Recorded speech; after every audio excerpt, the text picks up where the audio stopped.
Presiden Rusia Vladimir Putin menandatangani Anggaran Nasional 2024 pada Senin 27 November 2023 waktu setempat. Dibandingkan dengan Anggaran Nasional 2023, anggaran baru ini meningkat sekitar 25%. Yang menarik adalah anggaran pertahanan dan penegakan hukum untuk tahun 2024 itu meningkat hampir 70% dibandingkan dengan anggaran tahun 2023. Secara keseluruhan, pengeluaran nasional pada anggaran 2024 jumlahnya mencapai 36,6 triliun rubel atau setara 415 miliar dolar AS. Defisit anggaran diduga bakal mencapai 1,5 triliun rubel atau sekitar 9,5 miliar dolar AS.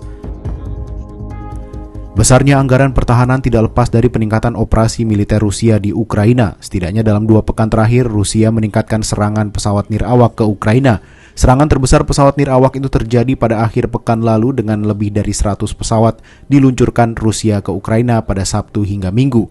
Mayoritas pesawat itu dijatuhkan sebelum mencapai sasaran.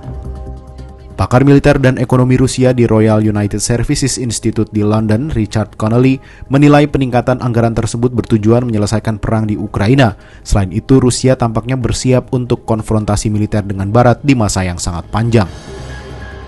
Di Rusia, sejumlah bisnis rumahan dialihkan untuk pembuatan alat perang, salah satunya seperti usaha roti rumahan yang sekarang diminta membuat pesawat nirawak atau drone.